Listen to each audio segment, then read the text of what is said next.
Hello friends, स्वागत है आपका आपके अपने यूट्यूब चैनल गौसिया ज्ञान भंडार में। और मैं हूं आपकी दोस्त गौसिया यूबी। एंड आज मैं आप लोगों से एक बहुत ही इम्पॉर्टेंट बात डिस्कस करना चाह रही हूं, जो मेरे साथ में मेरे कलीग्स रहे हैं या फिर मेरे फ्रेंड्स हैं और साथ ही साथ मेरे कुछ स्टूडेंट्स हैं। मतलब एक कॉमन मैंने सबके अंदर जो है एक प्रॉब्लम पाई है, कॉमन एक सबकी प्रॉब्लम को मैंने देखा है कि उनके साथ क्या प्रॉब्लम होती है और किस तरह से हम लोग उसको टैकल नहीं करते, उसको एज इट इज़ छोड़ देते हैं। तो ये कॉमन प्रॉब्लम है सबके बारे में।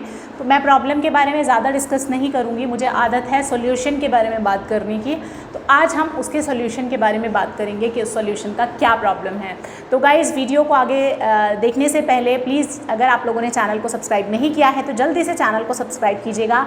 वीडियो पसंद आए तो उसको लाइक ज़रूर कीजिएगा और अपने दोस्तों में शेयर करना मत भूलिएगा। गाइज़, अगर आप लोग शेयर करते हैं तो sharing is also kind of caring. आपने सुना होगा केयरिंग इज़ शेयरिंग या शेयरिंग इज़ केयरिंग।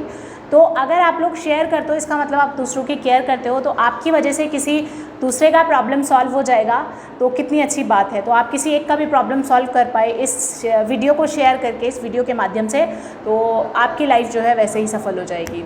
तो गाइज़, प्लीज़ शेयर करते रहिए, वीडियो को एंड तक ज़रूर देखिएगा।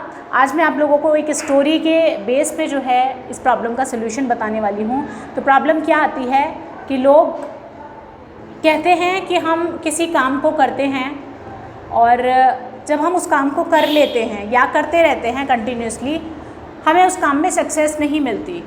और हमें जब उस काम में सक्सेस नहीं मिलती तो हम उस काम को छोड़ देते हैं। कहने का मतलब ये है कि अक्सर लोग कुछ कामों को अधूरा छोड़ देते हैं क्योंकि उनको लगता है कि उनके एक बार, दो बार, तीन बार, चार बार, पांच बार प्रयास करने से उनको सफलता उस काम में नहीं मिली।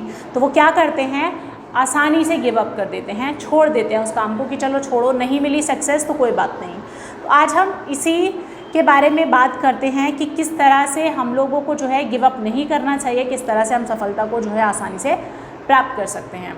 तो एक बार की बात है, बहुत पुरानी बात है, एक स्टोरी मैं आपको सुनाती हूँ। मैंने भी कहीं सुनी है तो मैं आपको सुनाती हूँ, पर स्टोरी का मॉरल जो है वो बहुत अच्छा है। तो एक बार की बात है, एक राजा हुआ करते थे। तो वो अपने राज्य में बहुत ही ज़्यादा प्रसिद्ध थे, बहुत अच्छे राजा थे। मतलब उनका जो मिलनसार नेचर था, उनका बहुत ज़्यादा ग्रेगेरियस टाइप के इंसान थे, सबसे मिलते जुलते थे, सबका ध्यान रखते थे। बहुत सारे उनके मित्र थे, बहुत सारे दूसरी जगह के लोग आते थे मित्र उनके मिलने के लिए। उनको बहुत सारे उपहार और भेंट दिया करते थे, खाने पीने की चीज़ें दिया करते थे। तो एक बार उनके एक विदेशी मित्र आए और उनकी मेहमान नवाजी से खुश होकर उनके उस विदेशी मित्र ने जो है उनको एक पत्थर दिया। तो राजा उस पत्थर को पाकर बड़ा खुश हुए, है ना। उन्होंने उस पत्थर को पहचाना कि ये बहुत ही नायाब पत्थर है। और राजा ने उनके जाने के बाद अपने मंत्री को ये आदेश दिया कि इस पत्थर की जो है एक भगवान की सुंदर सी मूर्ति जो है बनवा कर लेकर आओ। तो मंत्री जी जो है अब चल पड़े कारीगर की तलाश में। उनको पता था कि भाई जो बेस्ट कारीगर है मुझे कहाँ मिलेगा। तो उनको मूर्ति बनानी थी, तो मूर्तिकार के पास वो गए। वो सबसे बेस्ट जो मूर्तिकार वहाँ का था, तो राजा की आज्ञा का पालन करने के लिए वो उस मूर्तिकार के पास चले गए। वहाँ पर उस पत्थर को उसको दिखाया कारीगर को और कहा कि भाई आपको जो है इसकी मूर्ति बनानी है और बेस्ट मूर्ति आपको बनाकर देनी है। बदले में आपको जो मिलेगा, बहुत ज़्यादा इनाम दिया जाएगा, जो आप मांगोगे, यानी कि मुँह मांगी कीमत आपको इस मूर्ति बनाने की मिलेगी। और साथ ही साथ 100 सोने की जो मुद्राएं हैं, स्वर्ण मुद्राएं, वो भी आपको दी जाएंगी। कारीगर जो था वो इस बात को सुनकर जो है बहुत ज़्यादा खुश हुआ। उसे लगा कि अरे वाह, ये तो बहुत अच्छी बात है। ठीक है, वो बनाने के लिए तैयार हो जाता है, एग्री हो जाता है। मंत्री जी चले जाते हैं। अब वो अपने सारे औजार इकट्ठे करता है और शुरू हो जाता है अपने सारे सामान के साथ उस पत्थर को मूर्ति में कन्वर्ट करने के लिए। तो गाइज़, वो उस पत्थर को चोट मारता है। अब उसको क्या करता है, पत्थर को तोड़ता है मूर्ति बनाने के लिए। तो वो तोड़ता रहता है, मारता रहता है, चोट मारता रहता है, लेकिन वो पत्थर टूटता नहीं है। कंटिन्यूअस प्रयास करता रहता है वो उस पत्थर के ऊपर और तब भी वो पत्थर नहीं टूटता है। उसने कम से कम उस पत्थर पर 50 प्रहार करे होंगे। तो फाइनली वो दुखी हो जाता है और सोचता है कि नहीं, ये पत्थर मुझसे टूटेगा ही नहीं, मैं इस पत्थर को वापस कर देता हूँ। वो मंत्री को उस पत्थर को वापस लौटा देता है इतनी कोशिश करने के बाद। 50 प्रहार करने के बाद वो कहता है कि ये पत्थर तो टूटता ही नहीं है, आप किसी और से इसकी मूर्ति बनवा लें, मैं नहीं बना पाऊँगा। तो खैर अब मंत्री को तो राजा की आज्ञा का पालन करना था और मूर्ति बनवानी थी। अब वो सोचता है, वो बता देता है कारीगर कि भाई पत्थर बहुत ही ज़्यादा सख्त है, मतलब बिल्कुल भी ये टूट नहीं पा रहा है, इसकी मूर्ति नहीं बन पाएगी। ठीक है, तो अब मंत्री को तो राजा का आदेश का पालन करना था, तो मंत्री जाता है किसी दूसरे ऐसे कलाकार के पास यानी मूर्तिकार के पास, जो कारीगर इतना ज़्यादा मतलब गुणी नहीं था, इतना ज़्यादा फेमस नहीं था, लेकिन जो पहला वाला था जिसने मना कर दिया वो सबसे ज़्यादा बेस्ट था उस इलाके का।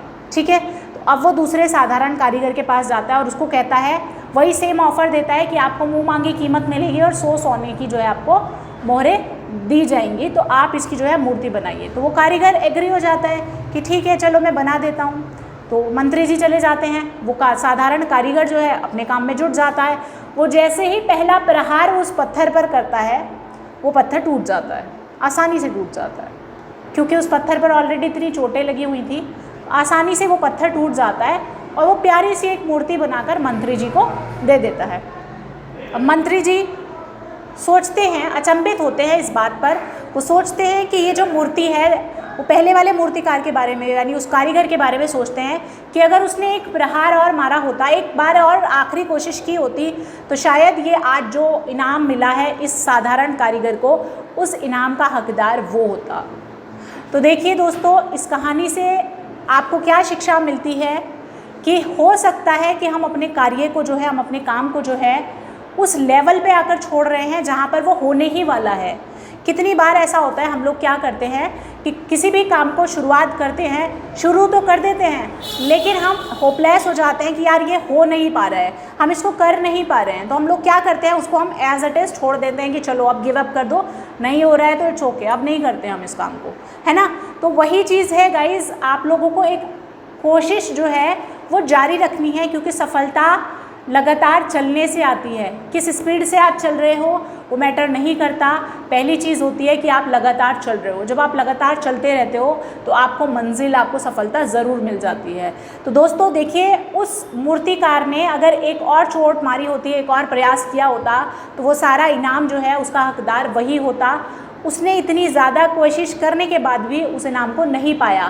तो हम अक्सर अपनी ज़िंदगी में ऐसा करते हैं कि हम लोग लगातार कोशिश नहीं करते हैं और होपलेस होके बीच में ही चीज़ों को छोड़ देते हैं। तो guys, I would like to say you that never give up, बिल्कुल भी गिव अप मत करिए लाइफ में, अपनी कोशिश करते रहिए, अपने प्रयासों को जारी रखिए, निरंतर जारी रखिए और देखिए कि मैं कहाँ गलत हूँ, कहाँ मेरे काम को करने में गलती है। आपने सुना भी होगा, winners do not do the different things, they do the things differently.